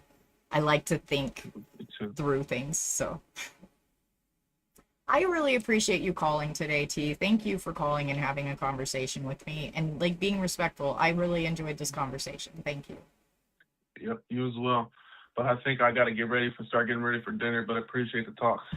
Thank you. I hope you have a great dinner, and we really appreciate you coming up very, very much. Thank you for the call, and thank you for being respectful and having a conversation with me about this. Hard conversations are hard, and the more we humanize each other, the better chance we have at like rejoining together as a species, and that's what I think our goal should be. Yep, I think that's what's sorely lacking today. Is there's a lot of people who, whenever you get down to like what could be controversial talks, people just don't want to talk about it anymore. And like that's why like I wasn't coming at you sideways. It's just the first thing that, because I'm a Christian, so the first thing I heard you say was if I could meet God, I would kick him in the dick. So I wasn't trying to come at you sideways. It's just whenever I heard that, I thought that was a little bit, sounded like you were a little bit mad. So I I'm a apologize little for saying that. irreverent. I appreciate you. Yeah. I'm a little irreverent. That's fair. I appreciate you. Thank you so much, really. I hope you have a great night and a great dinner. You as well. Thank you. It was good Have a talking nice to you. day. You as well. Bye. That was a good one. I like that conversation. Hex yeah. Oh, I'm gonna do that anyway, but I didn't know I needed to ask or anything like that. Excuse me just 1 second, y'all. My wonderful offspring is here, and I'm going to check in with them real quick, and I will be right back with y'all.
Thanks for your patience. We have to have mom moments sometimes. Oh, Carlisle, no, no, no, no, no, no. We can't be saying things like that. We will minnle them, minnle them, minnle all the men, minnle them. We send them to get, I'm going, sorry, honey, I'm gonna have to time out that. I can't have you say that on here. So I'm gonna time you out for 1 minute or 1 second and delete that because we can't have that. But we're just gonna minnle them. We're just gonna minnle them. That's all. We're gonna minnle them. And here's the thing: you send them to like get massages. Okay, this is how it works. This is how the minnle system works. Okay, minnles for the men. This is how it works. Until we get licensing to put them in into the actual schools. Here we go.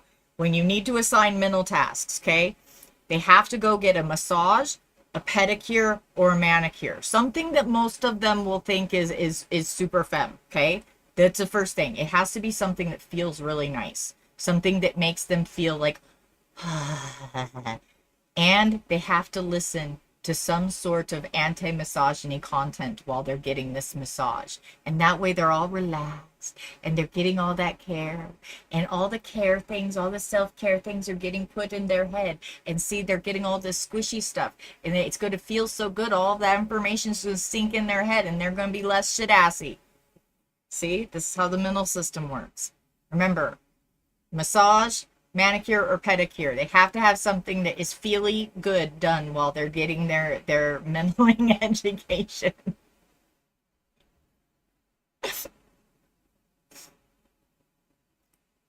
Oh, you're fine, my love. Thank you for... You're good, you're good. Yes, Transcend Media. Y'all, if you aren't following Transcend, you should be. Hello. How many amazing links are there for you to follow?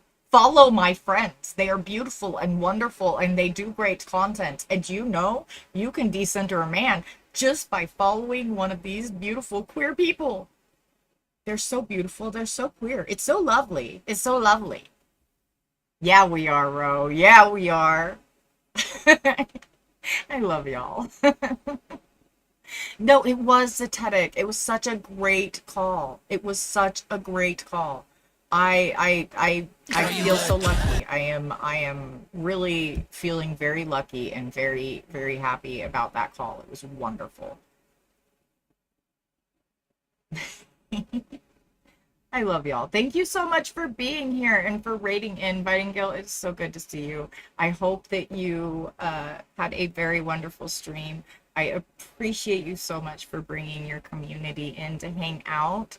We still have 20 more minutes of the call-in show if anybody would like to call. And I don't mind going over a little bit, but if you are a part of the YouTube chat, after that, after we're done with the call-in today, we are going to be having my streamiversary because I have actually been streaming for 5 years. Well, okay, I've been making money streaming for 5 years. Not much, by the way, but I have been affiliated for 5 years with Twitch, and I used to have a different stream name, but I have rebranded over there, and so we are going to be celebrating my streamiversary. So I'm going to offer you all in the YouTube to come over to either my Kick or my Patreon. There's the Kick. I'll give you the Patreon link when we're done here. In case you want to come and hang out with us, we're gonna play some music. We're gonna cheer on each other, squish on each other, have some fun, and celebrate my streamiversary. I have been doing this for 5 years, and you know, I've got to tell y'all, this live is so much easier than those videos. When I was trying to do the videos every week and the pre-recorded, I still do the same amount of research. Like, that hasn't stopped. It just cuts off like 4 hours of editing. So I appreciate everybody for accepting me, like, going into doing my lives on Fridays instead of the pre-recorded videos. That's hard. Those pre-recorded videos, because you have to like get everything right, and you like all the editing you put in, that's a lot, and it's a lot of extra, and it was stressing me out immensely. So I appreciate everybody accepting me going to doing these lives. Live is something I've been doing for 5 years, well, 6 years technically. And so it is a lot easier for me to manage that, especially when I write my outlines and I have my outline clear. I can usually stick to it. Oh, yeah, I was only making payment threshold about every 3 months, Ro. Yeah. It gets, and then I don't do the thing where I leave it in there because we're always having to survive. But yeah, that is fair. That is fair. It is hard. Monetization is not easy, especially like when you're disabled and stuff. So it is hard work. All of you streamers, you're beautiful. I see you. I love you. I know how much hard work you're doing. Also, y'all, if you're not following Ro, what even the heck are you doing? Do follow my friend. Click it. Click it. Click it. Click it. Go follow Ro. Give Ro lots of love and subs and gifties and things. Aw. I love you, Ro. Thank you. Such a beautiful community. I appreciate it. And I don't share my purple team with the other communities. Like, I share their chat. You're allowed to see their chat, but it's hard to find my Twitch on purpose because that is my safe space. So if you're wondering, you do have to be you do have to have a fair level of home training to be able to hang out in my Twitch. But we do all of the we do most of the extra things that I do with them on the Kick and the Patreon. Only when people ruin it do I ever kick kick those communities out. Like sometimes we'll be playing marbles and somebody will put slurs in, or we'll try to play games and they'll try to say some stuff, and then I'll kick the other communities out. Otherwise, I allow them to stay and take part in the fun stuff. And also, like, I'll tell you my schedule. Thursdays, and everything is mountain time because I am mountain time. I'm in Colorado, so everything is mountain time for me. I do this show on Thursdays from 3 to 5. Excuse me so much. And then on Fridays, I do 4 to 6 on... It's between 4 and 6. It depends on how long my regular episode goes, whether I'm on YouTube for an hour or 2 hours. But it's technically 4 to 8 for everybody else, and we hang out, we do my regular episode, and then we hang out and do stuff on Fridays and have a second discussion. So I do 2 bits of content on Fridays. One that is for the YouTube and everybody, and one that is just for the Kick, Twitch, and Patreon. And then on Saturdays, I have my Solidarity Saturdays. And I did have to put Patreon's Solidarity Saturday behind a paywall. Because there were bad actors coming into our games and putting slurs and things in. So now if they want a slur, they have to pay for it. But we do Solidarity Saturdays, where we play music and we play games. We'll play Jackbox games, marbles, different things like that. And then Sundays, I do a nerdery session, where it's basically we find something to learn about. So many different topics because we're nerdy. Like, we did a thing about the orcas, which, by the way, orcas are sea people. They are sea people. I'm telling you, we've got to stop capitalisming so that we can find out what the fuck the orcas are trying to say to us. Anyway, we do some sort of nerdery, like learning about the fact that orcas are basically the people of the ocean, on Sundays from 4 to 6, and then we do this where I take calls from 6 to 8. And then we do the whole thing again the next week. Yes, exactly, Nightingale. That's why the Ko-fi and stuff, because the platforms take a lot of your funding. Like, especially this one. Kick is a little better. Kick doesn't take as much of your sub money. But the people there have very little home training. Yeah, you know it's true, Kick. I'm sorry. You know it's true. You know y'all are a little feral. You know you're a little feral.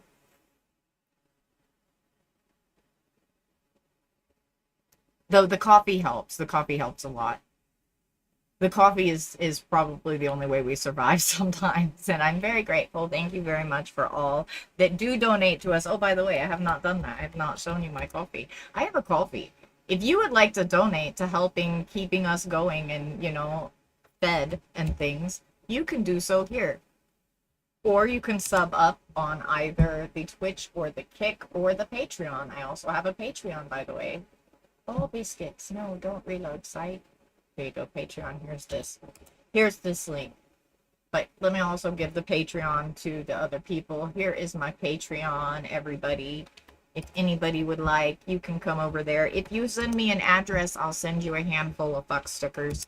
They're just basically unicorn fists that you can put all over the world. They're fun.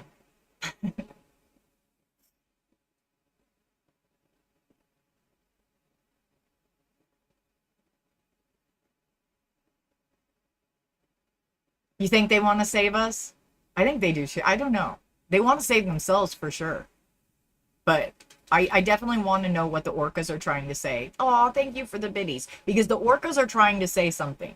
They have repeatedly tried to communicate with us. And because we are very arrogant and egotistical, we have not, and well, we're too busy trying to make dollars, we have not figured out how to figure out what the orcas are saying. And I think, personally, thank you for the biddies, Zetetic. I think we should stop trying to make money and go to space, and we should start trying to communicate with the things on this planet.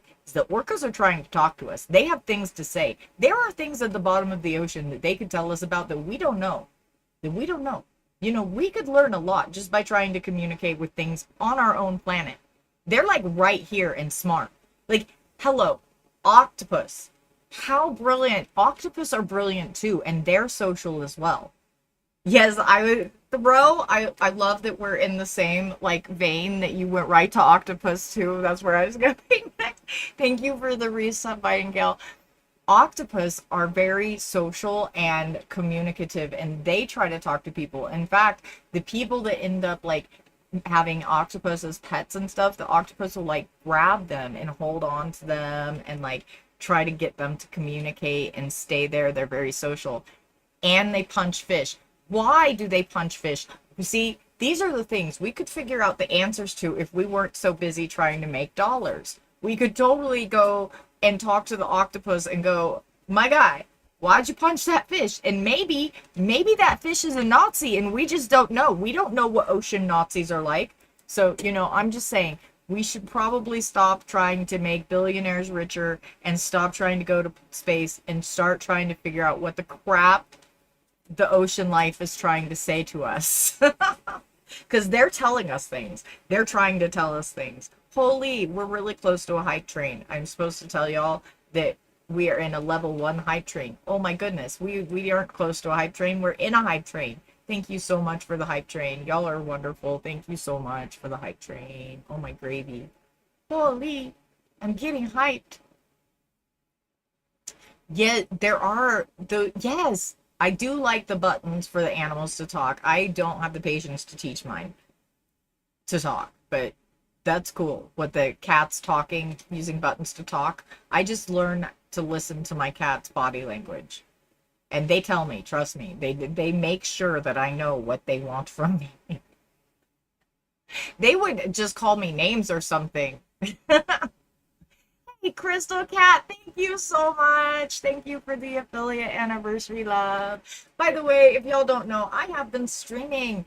I have been affiliated for 5 years. I've been streaming for almost 6 years over here on Twitch. And today is my stream anniversary. Today is my affiliate anniversary. And hey, y'all, I don't stream upside down anymore. Did you know 5 years ago, I used to stream upside down occasionally on accident? Yeah, that was the thing I did. Usually when I was trying to make clay, because I started off, for those of you that don't know, I started off as an art streamer because I am an artist. You may notice some of the art. That is mine. Also, the Threadless, the store that I have, that is my art as well. And we do have new merch. And we always have the Ice Melts Democracy merch, and you know they're killing people again, so you could make a statement by wearing an Ice Melts Democracy shirt around. I have been told that it gets lots of commentary. Anyway, there's the Threadless if you would like to see some of my art, that some of my digital stuff for the merch. And then we will sometimes do sculpting still, which I haven't sculpted in a while, and I'm about to go do one of those drop spinning classes again because I love hanging out with the library ladies, you know that. So I'm thinking about making another sculpted gnome drop spindle. So let me know, Twitch and them, if y'all are interested in seeing me do that. And because I know that I haven't done that in a while with y'all, done a sculpting with y'all in a while. So if y'all are interested in that, I will do that on stream. Ooh, that is good questions. Oh my goodness, 55 seconds on the hype train. Thank you so much. Yes, help. I do art. I paint and I sculpt. I do fiber arts and stuff as well. But I used to only do art on stream, and then I rebranded to do this work because I think that this is more important. Saving our species is more important. Bridging those gaps and filling those chasms, that's more important to me. Us coming together than anything else. But I am an artist. I still do art, so maybe I will do the drop spindle. I'm gonna make the last time I did this class, I entered a competition for making a drop spindle, and I made a little gnome. I made two. I made a gnome that was bending over and his ass was hanging out, and I also made a little gnome that with a big butt that's just hanging on the drop spindle, and that one I gave to the instructor. And so I'm thinking about making another one of those and giving it to her so that she can give it to whoever wins the competition this time, because I think that'll be really fun. So if y'all want me to do that on stream, I will do that on stream. Men are homosocial. Oh, men are homosocial. That means that men only will listen to, build intimacy with other men. It means that most of their social interactions are with each other. They won't give of their whole selves in pansocial or heterosocial interactions. They will only listen to other men. They will only change for other men. They perform for other men. They allow men to wave their man cards around and get them to do all manner of self-abusive things. I'm probably not. I'm probably like saying that weird, but yeah, that is what I mean. I mean that men perform for other men, that men, yeah, only change for other men. They only care about how other men see them. They don't really care about what queer people or women have to say. No problem. Thank you for asking. I appreciate it. I do appreciate the questions and the askings. That was such a good call today. I feel so lucky that we had such a good call today. I really appreciate that so much. I don't think people realize like how much I appreciate that. I have social anxiety. I have a lot of anxiety. I have anxiety flavored autism, and it is hard to do this, and I feel so lucky, and I'm so grateful to those that call me and are so cool. I get so many great calls. I've been really lucky in that, and I just, like I said, I'm not here to debate. I'm here to have conversations and like normalize us having these hard conversations together. I doubt you're going to change my mind, especially on the Christian God. I've done way too much research and understand it too well. And I still want to talk to you about it. I still want to be able to bridge those gaps. I think that one of the greatest evils they ever did was convince us not to talk about hard things. And that is what has created so much difficulty in us bridging these divides and coming together. It's why we have so much violence, I think, as well against other people, because we don't always people each other. We don't always look at one another as if we're the same species.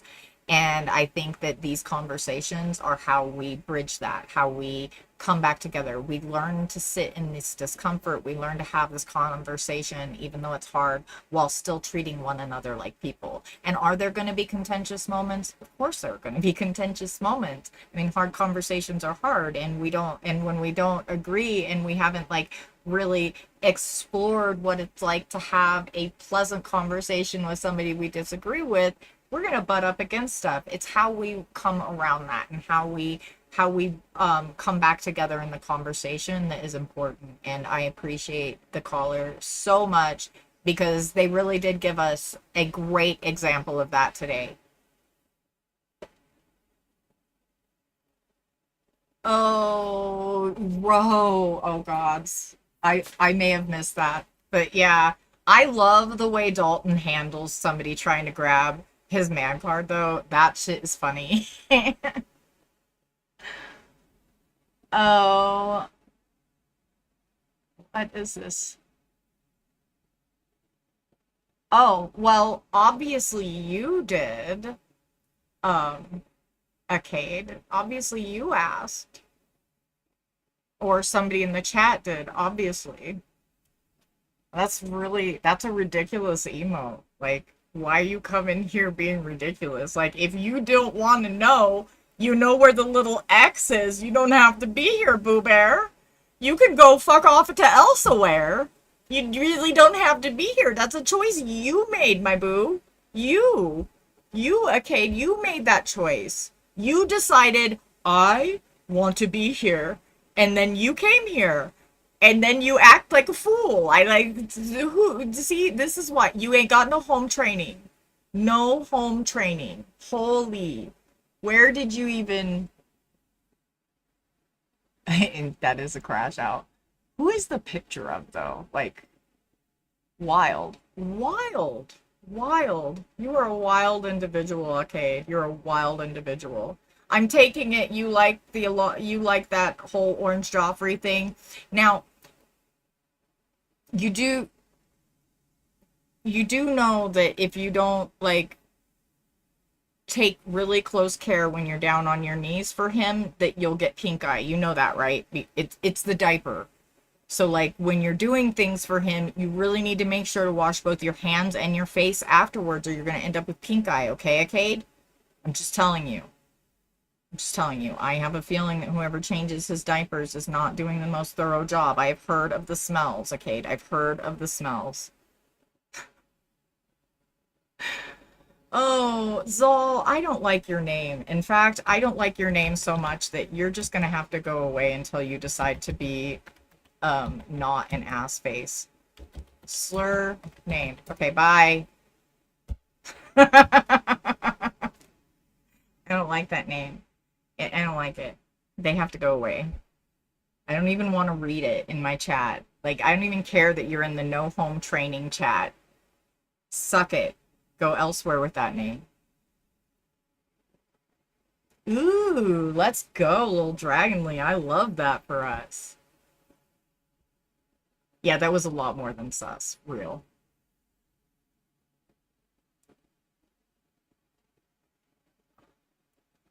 Sweetie, why do you I don't know why you think that's going to bother me, Acade. I am happily queer. In fact, I get more queer every year. It's wild. It's wild. It just keeps happening. I just become more queer. It's fantastic. So great being me. Anyway, thank you for boosting my algorithm over there, Arcade. Even though you're a little ridiculous, I appreciate it. I appreciate it. I appreciate you boosting my algo. Thanks for being here and being silly. It's wild. I wonder if you just have perpetual... Do you just have perpetual pink eye? Is it just you got used to it now? You just been on your knees for him so long, you're like, yeah, I just live with pink eye now, it's fine. Now, I'm just wondering, okay, do your nose sensory glands just kind of die off so you don't smell it anymore, or do you just get used to the smell? I'm just curious, because I've heard a lot of people be in spaces with him and be like, the smell is really bad. And so, like, if you seem to want to be, like, down right by the diaper, so I'm just wondering, how's that smell? Do you just grow used to it, or does your sense of smell just die after a while? Just curious. I don't know. It's really a question that I'm honestly asking. Like, I don't know how y'all handle that. Like, y'all are down there by the diaper, and I mean, I've had babies, and like, ew though, and y'all are just like, give me more, and it's wild to me. I don't understand it. I'm just asking questions over here. Also, YouTube, thank you so much for being here, and thank you for such a beautiful call. And YouTube, I need you to do that thing you do. You know that thing you do? No, you know it. Every time I have to tell you that thing you do. That thing you do, where every time you say a bad thing about you, or you think a bad thing about you, you say two good things about you out loud. That thing you do, yeah, go do that thing you do. Because when you start treating you better, you're going to accidentally treat the rest of the world better and improve your life and your social engagements. And that is a W for our whole species. So go find your W's, go take your W's, and don't let anybody else have your W's. Those are yours. You do that hard work. I see you later, YouTube. Thank you so much for being here. I will see you tomorrow. All right, let's get rid of the YouTube real quick. And then we're going to do our